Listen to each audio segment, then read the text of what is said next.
out on the circuit. I just completed a qualifying run, and I was coming in. I saw a car in the mirrors coming, very, very quickly indeed. I realized that it was a car on a qualifying lap. It was black.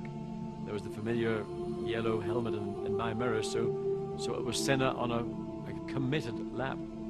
I gave him all the space I had, and he came through, and it was in the part of the circuit at Brands Hatch, Dingle Dell, out of Westfield Bend, down into Dingle Dell, then up Dingle Dell into Dingle Dell Corner. And something, I just sat there gobsmacked, because I'd done what I had done, wherever it was in the grid, and here was a guy in a car, and that car to me was dancing. It was like rain just dancing off a pavement. He had control of the car, yet he had the car running in a way was just, I thought, well, there's a clear signal, if there ever needed one, to say that my time as a Grand Prix driver effectively was finished. Because I realized at that point, here's a man doing things which I hadn't even thought of, let alone put into effect.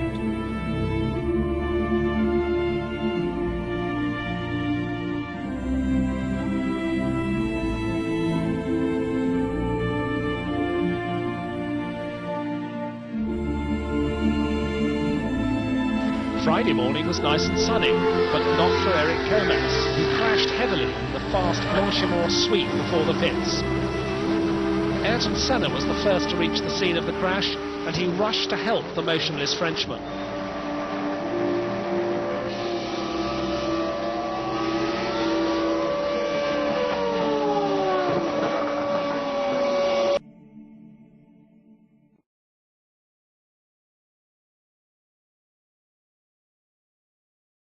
But where he was, let's say, mercurial in his driving was that he had the ability, from the moment the light went to green, to be on the pace instantly. A number of drivers tend to take the first lap, let's say, a little bit cautiously, because they haven't got the tyre temperatures maybe up to their full operating temperature. The car's been sitting in the grid for a short period. The tyre pressures likewise. So there's a tendency for drivers to be just that little bit cautious to make sure that the feelings that they have got give them confidence. Senna didn't need that. He was able to go 100% on the opening lap. And if you can do that and open an advantage in the early laps, it demoralizes your opponents, and it gives you then that little bit of barrier between yourself and the cars following. And I think the best example I saw of that, certainly in recent years, was at last year's European Grand Prix at Donington Park.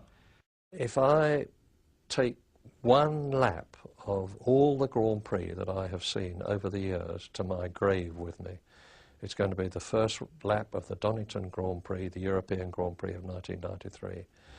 When Senna started from 4th on the grid, he didn't make a very good start, he dropped back to 6th, but he was first at the end of the first lap.